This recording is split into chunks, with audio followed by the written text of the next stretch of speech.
At 0700 on January 24, 1945, First Lieutenant Garlin Murl Conner stood in the frozen command post of 3rd Battalion, 7th Infantry Regiment, watching German artillery shells destroy the tree line 400 yards to his front. 25 years old, intelligence officer, recently returned from the hospital with wounds still healing. The German 19th Army had massed 600 infantry troops and 6 Mark VI Tiger tanks for a counterattack designed to break through the American positions near Houssen, France. Conner was 5'6", 120 pounds, a tobacco farmer from Clinton County, Kentucky. He had never finished high school. The nearest school had been 15 miles from his family's farm. He had enlisted in March 1941. 4 years of war, 10 major campaigns, 4 amphibious assault landings, wounded 7 times. The last wound had sent him to the hospital 3 weeks ago. He had returned to his battalion 2 days earlier. 3rd Battalion held a section of the front line north of the Colmar Pocket.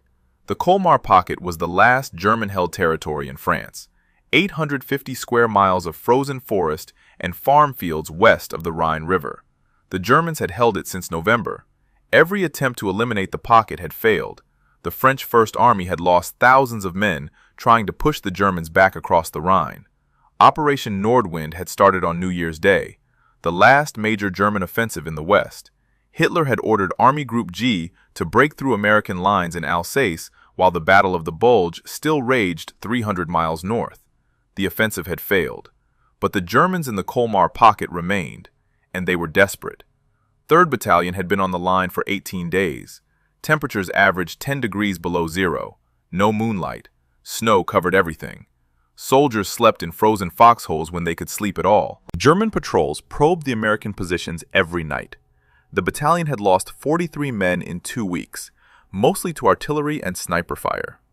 Conner worked in the battalion command post.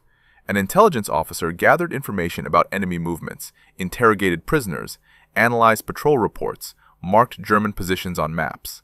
It was not a combat role. Intelligence officers stayed behind the front line. They worked with maps and reports. They did not lead attacks. But Conner had not stayed behind the lines during 4 years of war. He had earned 4 Silver Stars for direct combat action. October 1943 in Italy. January 1944 at Anzio. September 1944 in France. February 1945. Each Silver Star represented an action where Conner had risked his life to save other soldiers. He had a reputation in 3rd Battalion. When the situation turned desperate, Conner moved forward. At 07:15, the German artillery barrage intensified. Shells walked across the battalion's forward positions. Trees exploded. Dirt and frozen earth fountained into the air. The barrage lasted 12 minutes. Then it stopped. Silence. Then the sound of tank engines. A runner burst into the command post. Germans advancing. 6 Tigers. Infantry behind them. Hundreds of infantry. Moving through the woods toward the battalion's left flank. The battalion commander looked at the map. If the Tigers reached the American positions, they would roll through the foxholes. The battalion would be overrun. There were no American tanks in position to stop them. No tank destroyers. The only weapon that could stop 6 Tigers was artillery.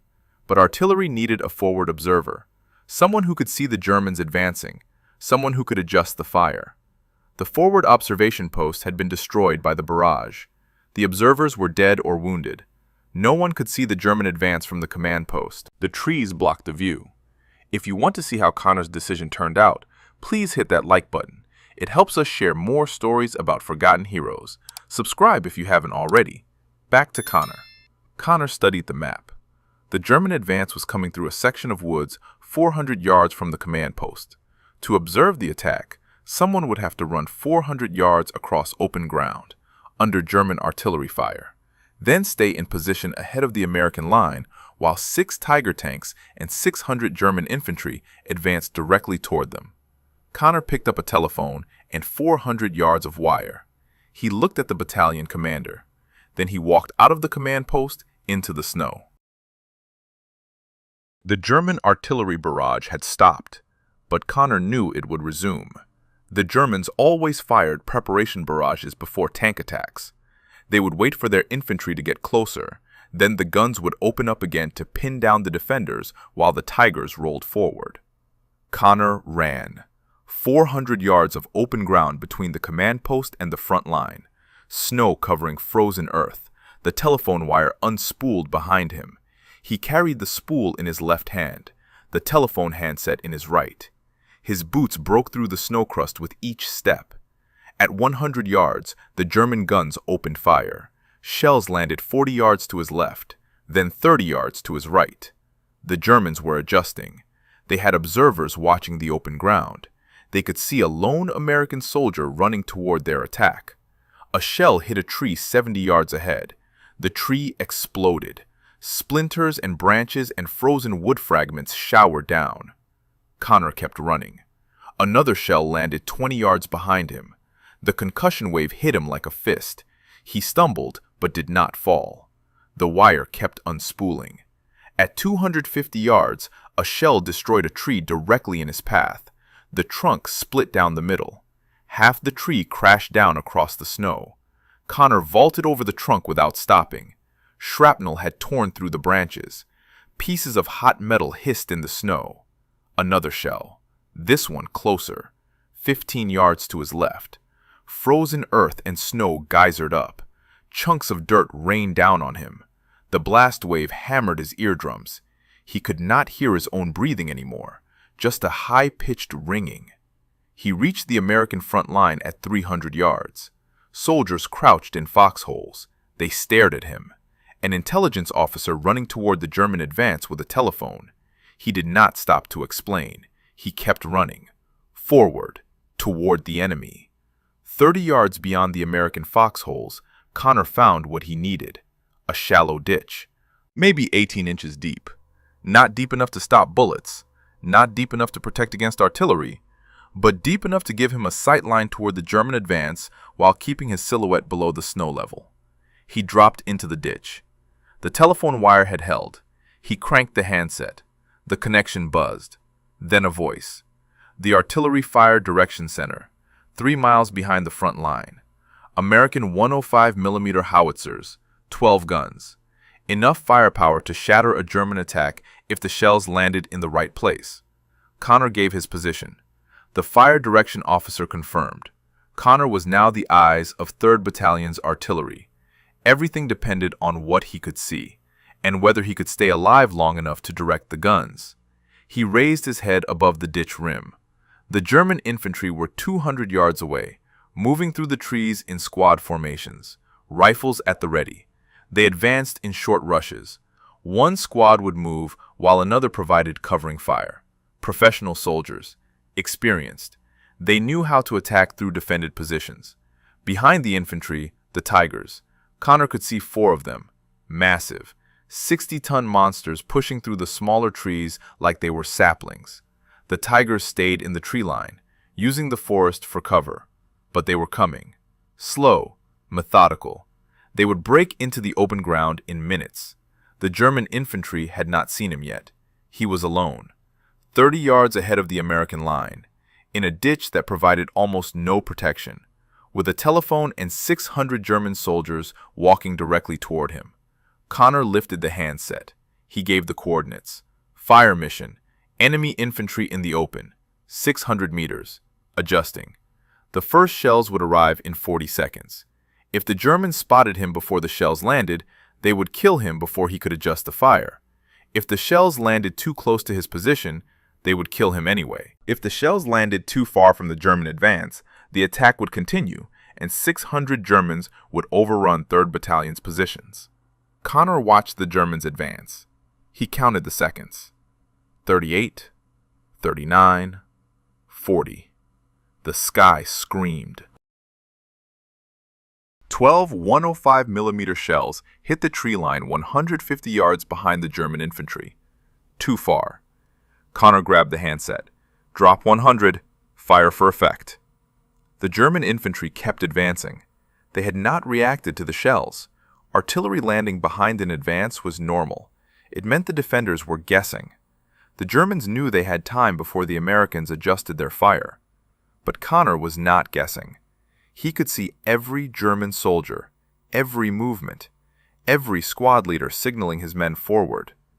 The second salvo arrived 18 seconds later. This time, the shells landed in the middle of the German formation. The forest erupted. Trees disintegrated. Shrapnel screamed through the air in every direction. The 105 shells carried 14 pounds of high explosive each. 12 shells, 168 pounds of explosive detonating simultaneously among 600 men packed into attack formations. German soldiers disappeared. Others went down. The advance stopped. Conner cranked the handset. Repeat fire. Same coordinates. Another salvo. Then another. The American guns were firing for effect now. Maximum rate of fire. 4 rounds per minute per gun. 48 shells every 60 seconds, hammering the same 200 square yards of forest. The German infantry scattered. Squad formations broke apart. Soldiers ran for cover. Some dove behind trees. Others tried to crawl away from the impact zone. The forest had become a killing ground. But the Tigers were still coming. Conner could see all 6 now. They had broken out of the tree line into open ground. The artillery had not touched them. 105 shells could damage a Tiger's tracks or optics, but they could not penetrate the armor. The Tigers needed direct hits, multiple direct hits, and even then, the shells might bounce off. The tanks advanced in a wedge formation, 2 in front, 2 behind them, 2 more bringing up the rear. Tank commanders stood in the turrets. They were scanning for targets, looking for American positions to engage. One of the Tigers fired. The 88mm gun cracked like thunder. The shell hit an American foxhole 300 yards to Conner's right. Dirt and snow exploded upward. The soldiers in that foxhole were dead. Another Tiger fired. Another foxhole obliterated. The Tigers were 300 yards from the American line. In 4 minutes they would reach the foxholes. Once they crossed the defensive line, 3rd Battalion would collapse. Tigers in the rear of American positions meant panic, rout, hundreds of soldiers running. The Germans would pursue. They would slaughter the retreating Americans. Then they would push deeper into the 6th Army Group's sector. The entire front could collapse. Conner shifted his fire mission. Enemy armor advancing. 250 meters. Adjust fire onto the tanks. The problem was precision. Artillery was not designed to kill tanks. Artillery saturated areas. It killed infantry in the open. It destroyed buildings. It cut communication lines. But tanks were small targets, fast targets, armored targets. The shells started falling around the Tigers. One shell landed 10 yards in front of the lead Tiger. The tank drove through the blast. Another shell hit behind the formation. The Tigers kept coming. Their commanders knew American 105s could not stop them. They would drive through the artillery and into the American positions. Conner needed the shells closer. Drop 50. Fire for effect. The next salvo landed among the Tigers. A shell hit the lead tank's right track. The track broke. The Tiger slewed hard right and stopped, immobilized, but still dangerous. The turret traversed. The 88mm gun was still operational. Another Tiger took a shell on the engine deck. Smoke began pouring from the rear of the tank. The crew might abandon it, or they might keep fighting. A disabled Tiger with a working gun was still a fortress. 4 Tigers were still advancing, and they had adjusted their course. They were moving toward Conner's position. The tank commanders had spotted his muzzle flashes. They had seen the telephone wire. They knew someone was directing the American artillery, and they were coming to kill him. Conner checked the ditch. 18 inches of cover. Not enough to stop an 88mm shell. Not enough to stop machine gun fire. Not enough to stop anything a Tiger tank could throw at him. The Germans were 150 yards away now. Close enough that Conner could see the Balkenkreuz markings on the turrets. Close enough to see the tank commanders' faces. He lifted the handset one more time. Fire on my position. The fire direction officer repeated the coordinates back to him. Conner confirmed. The officer asked him to confirm again. Calling artillery fire on your own position was not standard procedure. It meant friendly shells would land within yards of the observer. It meant the observer might die. Conner confirmed a 3rd time. 40 seconds later, the first shells landed 30 yards in front of his ditch. The concussion wave felt like being hit by a truck. The air pressure changed. His lungs compressed. His vision blurred. Frozen dirt and shrapnel screamed overhead. The sound was beyond thunder. It was the sound of the world ending. He stayed in the ditch. He kept the handset pressed to his ear. Drop 20. Repeat fire. The next salvo landed 20 yards out, close enough that he could feel the heat from the explosions, close enough that shrapnel tore through the air 6 feet above his head. If he stood up, he would be shredded. If the shells landed 10 yards closer, the ditch would not save him. The Tigers had stopped advancing. The tank commanders had buttoned up, closed their hatches. The artillery was landing too close. Even a Tiger crew did not want to be outside their armor when American shells were detonating at point-blank range. But the German infantry was rallying. Conner could see them forming up again, company-strength formation, maybe 200 soldiers who had survived the initial barrage. They were using the Tigers for cover, staying behind the massive tanks, moving when the tanks moved, using the armor as mobile fortresses. The attack was continuing. Conner adjusted fire. He walked the shells back and forth across the German advance. Every time a group of infantry tried to move forward, he dropped shells on them. Every time the Tigers advanced, he called fire directly in front of them. One Tiger took a direct hit on the turret. The shell did not penetrate, but the impact damaged the turret ring. The turret would not traverse anymore. The tank could only fire straight ahead, effectively useless. Another Tiger lost its second track. 2 broken tracks meant the tank could not move. The crew abandoned it. 5 men scrambled out of the hatches and ran back toward the German lines. American machine gun fire from the foxholes cut 2 of them down. The other 3 disappeared into the tree line. 3 Tigers remained operational, and the German infantry was getting closer. Conner could see individual faces now, 100 yards away, German soldiers crawling through the snow, using shell craters for cover, moving in small groups.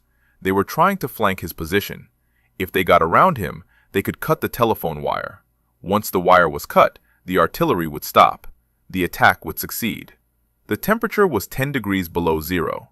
Conner had been lying in the ditch for 40 minutes. His hands were numb. His feet were numb. Every time a shell landed close, frozen dirt rained down on him. It got in his eyes, in his mouth. The handset was slippery with ice, but he kept calling fire. A shell landed 15 yards to his right, then another 15 yards to his left. The Germans had him bracketed. Their artillery observers had pinpointed his position. They were trying to kill him with counter-battery fire. German shells and American shells were landing in the same 100-yard radius. The ditch had become the focal point of 2 artillery barrages. Soldiers in 3rd Battalion's foxholes could see what was happening. A lone lieutenant lying in a ditch ahead of the American line, calling artillery on his own position. German shells trying to kill him. American shells landing so close that fragments were hitting the edge of his ditch. And he was not moving. He was not running. He was staying in place, adjusting fire, killing Germans.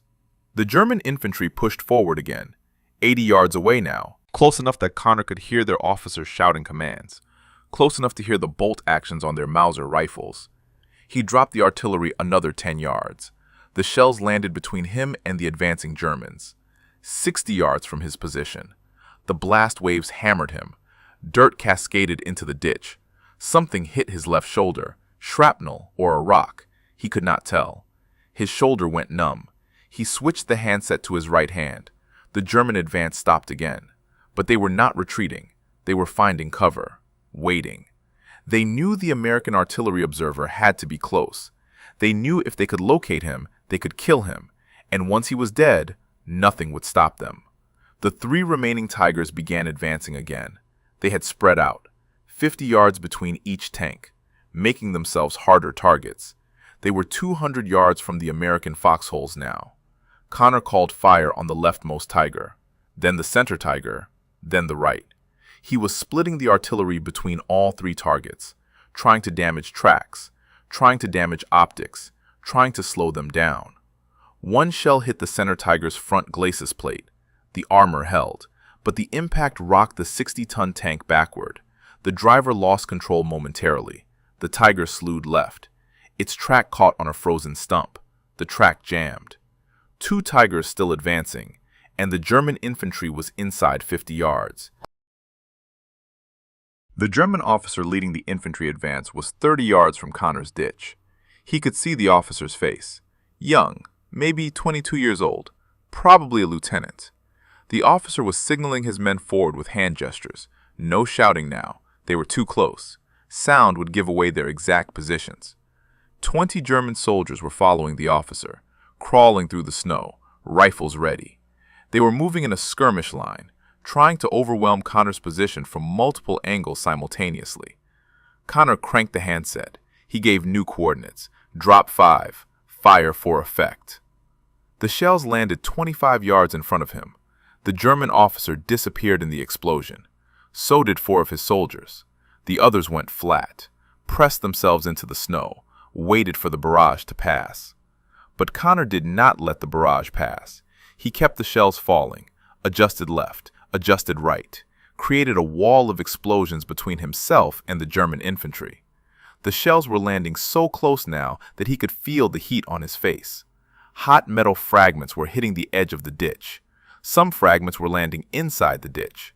One piece of shrapnel embedded itself in the frozen earth 2 inches from his right hand. The 2 remaining Tigers had closed to 150 yards from the American foxholes, close enough to use their machine guns effectively. The bow gunners opened fire. Sustained bursts from the MG-34 machine guns, 792 rounds per minute. The bullets tore through the tree line, chewed through logs, kicked up snow and dirt around the American positions. Soldiers in the foxholes returned fire, but rifle bullets could not hurt a Tiger. The American machine gunners tried to hit the Tiger's vision ports, hoping to blind the drivers, hoping to force the tanks to button up completely and slow their advance. It was not working. The Tigers kept rolling forward. Conner shifted fire back to the tanks. He called for smoke shells mixed with high explosive. The smoke would obscure the Tiger's vision, make it harder for the tank commanders to spot targets. The high explosive would continue to damage tracks and optics. The artillery battery complied. Smoke shells and HE shells began landing around the Tigers. White phosphorus smoke billowed up, thick, choking. The Tigers disappeared into the smoke cloud. But they were still coming. Conner could hear the engines, hear the tracks grinding through frozen earth. The smoke had not stopped them. It had only made them invisible. A Tiger emerged from the smoke cloud. 70 yards from the foxholes, the 88mm gun fired. An American machine gun position exploded. 3 soldiers dead. Conner called fire directly on the Tiger. Danger close. He specified the exact coordinates. The fire direction officer hesitated. Those coordinates were within 50 yards of Conner's position. The shrapnel radius of a 105 shell was 50 yards. Conner would be inside the kill zone. Conner repeated the coordinates. The shells landed. One shell hit 10 yards behind the Tiger. Another hit 15 yards to the left. A third shell landed directly in front of the tank. The explosion tore into the Tiger's front hull. The driver's vision port shattered. The tank swerved hard right. The driver was blind. The Tiger crashed into a crater and stopped. The crew tried to back out. The tracks spun. The tank was stuck. 1 Tiger remained, and the German infantry had regrouped. They were advancing again, this time from a different angle, using the smoke for cover. Conner could not see them. He could only hear them. Voices in the smoke, boots crunching through snow, the metallic click of rifle bolts. He estimated their position and called fire. The shells landed in the smoke. He could not see the results. He adjusted based on sound. When he heard voices to his left, he shifted fire left. When he heard movement to his right, he shifted fire right. The artillery battery was running low on ammunition. The fire direction officer reported they had maybe 15 minutes of sustained fire remaining. After that, they would need to pause to reload. 15 minutes without artillery support. The Germans would use that window to overwhelm the American positions.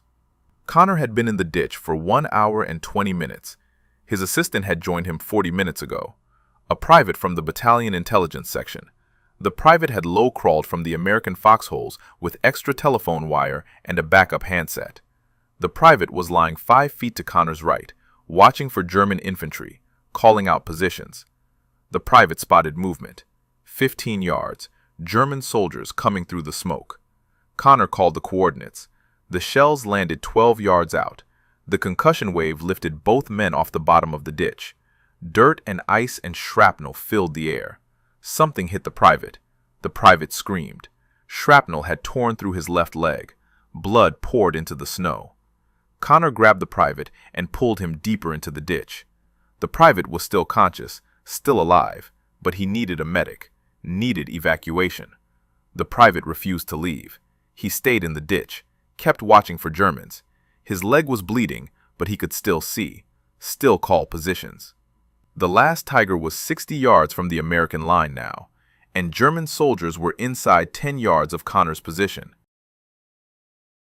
Conner dropped artillery 5 yards in front of his ditch. The shells landed closer than any previous fire mission. The blast lifted him completely off the ground. His body slammed back into the frozen earth. His ears went deaf. Complete silence. Then the ringing started, high-pitched, constant, drowning out every other sound. But the German soldiers who had been 10 yards away were gone. He cranked the handset. His hands were shaking. From cold or shock or exhaustion, he could not tell anymore. The fire direction officer's voice came through the handset, faint, distant, like the officer was speaking from another world. Conner adjusted fire back onto the last Tiger. The tank was 40 yards from the American foxholes now, close enough that its machine guns could suppress every defensive position, close enough that its main gun could destroy foxholes one by one at point-blank range. The Tiger's turret was traversing, looking for targets. The tank commander had his hatch open again. He was standing in the turret, scanning the American line, choosing which position to destroy first. Conner gave the coordinates, requested high explosive, maximum concentration, every gun the battery could bring to bear on a single target. 12 shells arrived simultaneously. The Tiger disappeared in a storm of explosions. When the smoke cleared, the tank was still there, still intact. The armor had held, but the tank was not moving. The driver's vision blocks were gone, shattered by shrapnel. The tank commander had dropped into the turret and slammed the hatch. The Tiger was blind and immobile. The crew abandoned the vehicle. 5 men scrambled out. They ran toward the tree line. American rifles fired from the foxholes. 3 German tankers went down. 2 made it to cover. All 6 Tigers were destroyed or abandoned. The German armor assault had failed, but the infantry was still fighting. Companies' worth of German soldiers were scattered across 300 yards of forest and field. They had taken massive casualties, at least 150 dead, maybe 200. But 400 soldiers remained, and they were veterans.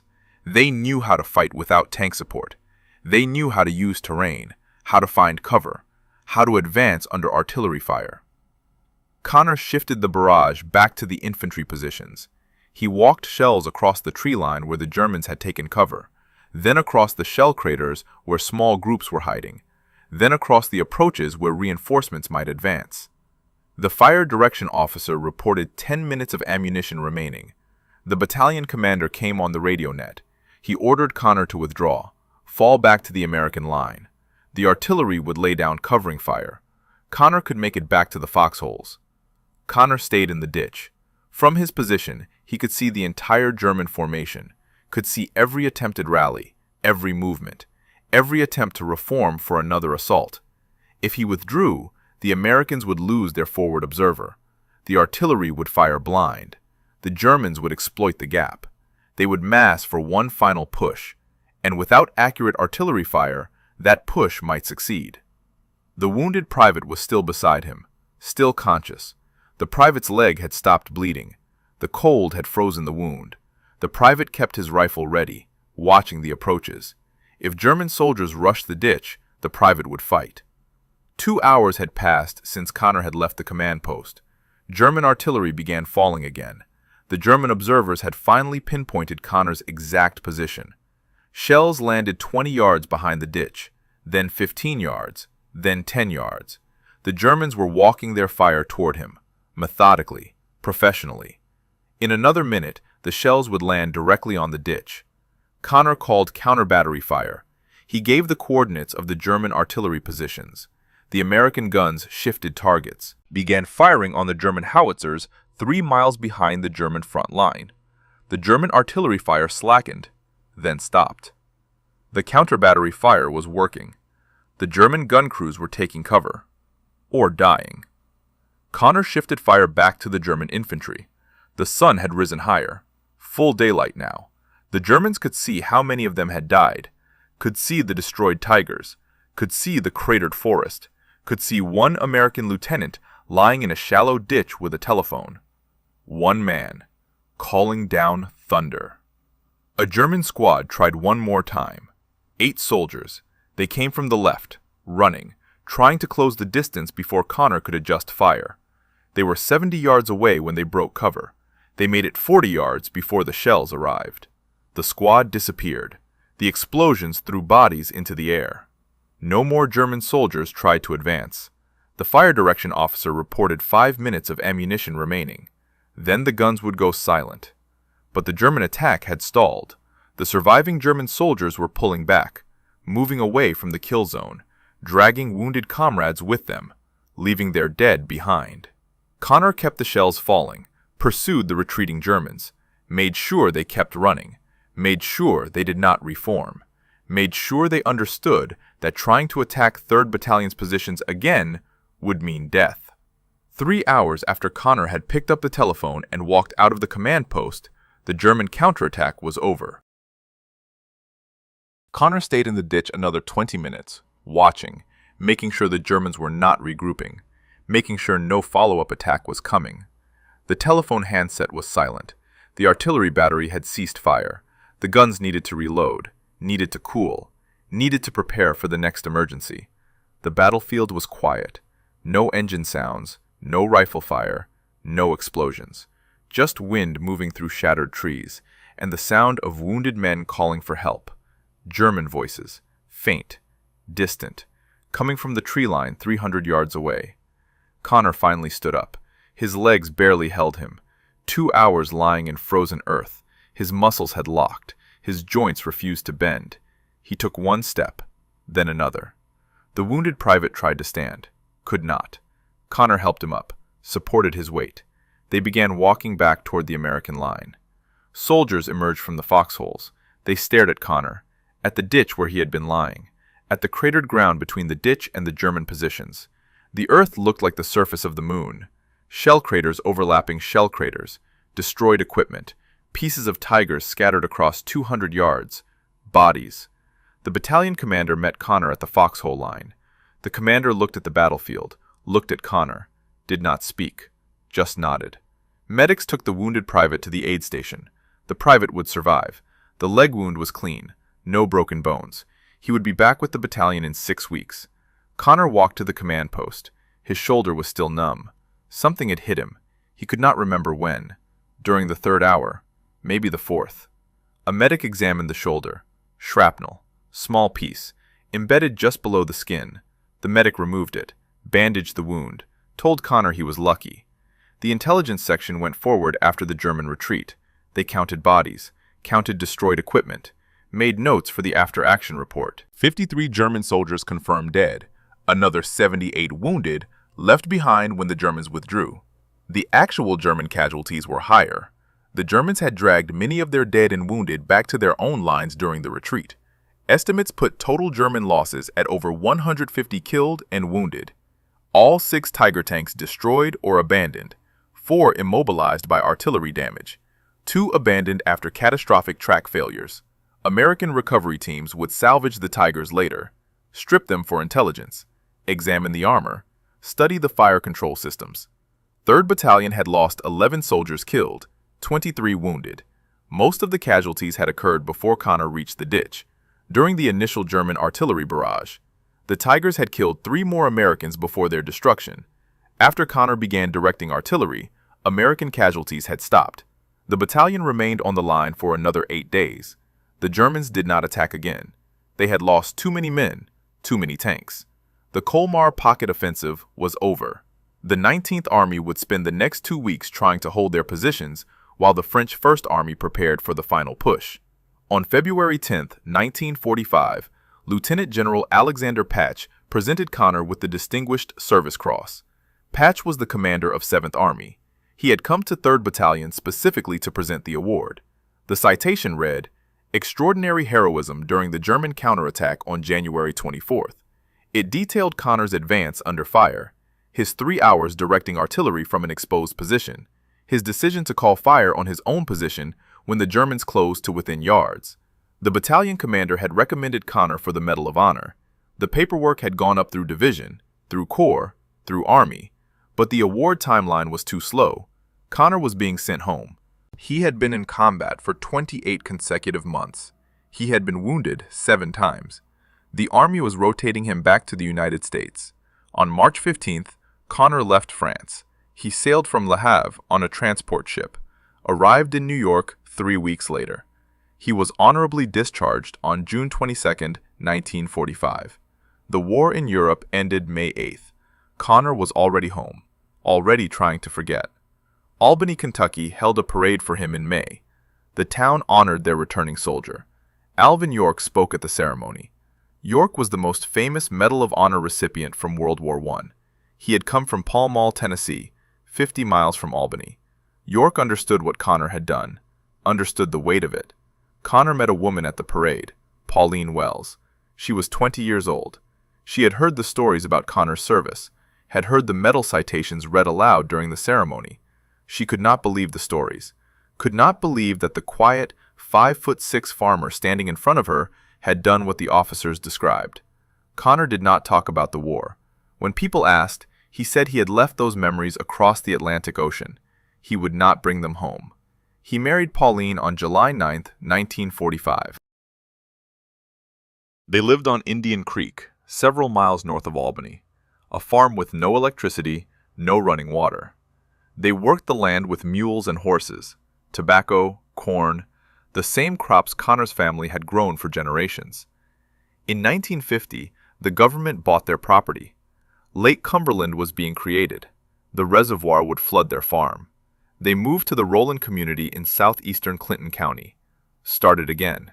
New land, new crops, same life.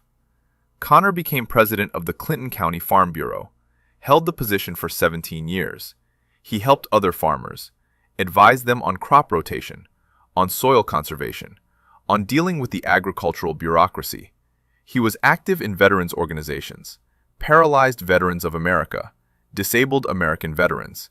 He traveled to nearby counties helping veterans file claims for benefits. He never talked about January 24, 1945. Pauline asked him once, early in their marriage, what had happened in France? What had he done to earn all those medals? Conner looked at her, said he had done what needed to be done. That was all there was to it.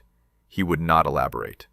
The medals stayed in a cardboard box, inside a duffel bag, in the back of the living room closet.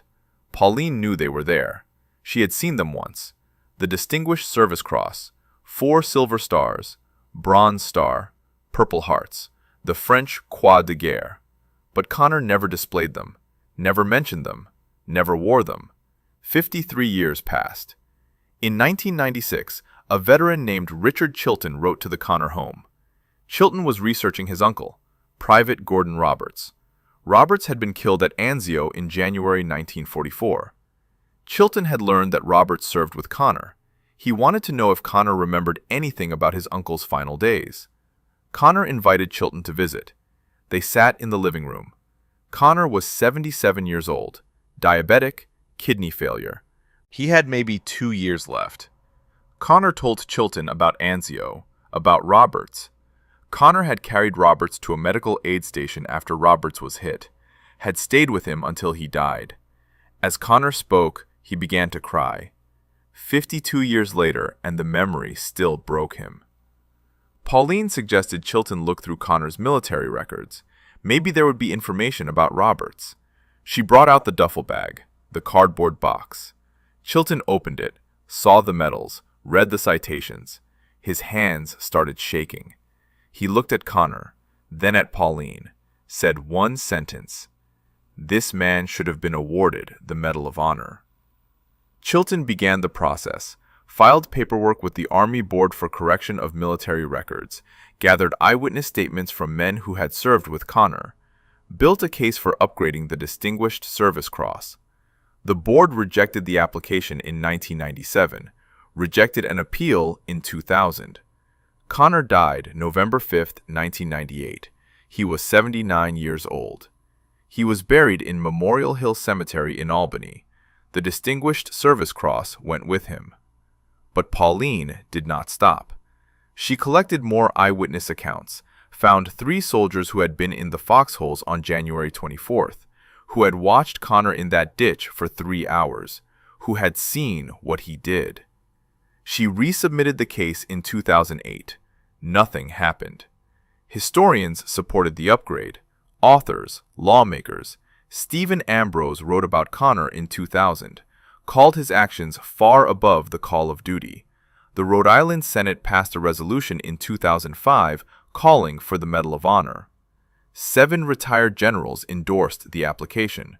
Still, nothing. In 2014, Pauline sued the Army in federal court. A judge ruled she had waited too long. She appealed to the 6th Circuit Court. The case went to mediation. During the proceedings, the government attorney broke down crying. Her father had served in 3rd Battalion, had been wounded January 25th, one day after Conner's action. She said Conner might have saved her father's life. The Army Board finally recommended the upgrade in 2015. Congress passed legislation waiving the time limit. On March 29, 2018, the White House announced the award. On June 26th, President Trump presented the Medal of Honor to Pauline in the East Room. She was 89 years old. It had been 22 years since Chilton opened that cardboard box. 20 years since Conner died. The citation was read aloud. First Lieutenant Garlin Murl Conner distinguished himself by acts of gallantry and intrepidity. Volunteered to run 400 yards through enemy fire. Directed artillery for 3 hours from an exposed position. Called fire on his own position. Killed 50 Germans. Stopped 6 Tiger tanks. Saved his battalion. Pauline held the medal. The medal her husband had never sought, had never mentioned, had left in a box for 50 years because he thought talking about it would be bragging. The second most decorated soldier of World War II, after Audie Murphy, and almost no one knew his name. If this story moved you the way it moved us, do me a favor, hit that like button. Every single like tells YouTube to show this story to more people. Hit subscribe and turn on notifications. We're rescuing forgotten stories from dusty archives every single day. Stories about soldiers who save battalions with telephone wire and courage. Real people, real heroism. Drop a comment right now and tell us where you're watching from. Are you watching from the United States, United Kingdom, Canada, Australia? Our community stretches across the entire world. You're not just a viewer, you're part of keeping these memories alive. Tell us your location. Tell us if someone in your family served. Just let us know you're here. Thank you for watching. And thank you for making sure Garlin Murl Conner doesn't disappear into silence. These men deserve to be remembered, and you're helping make that happen.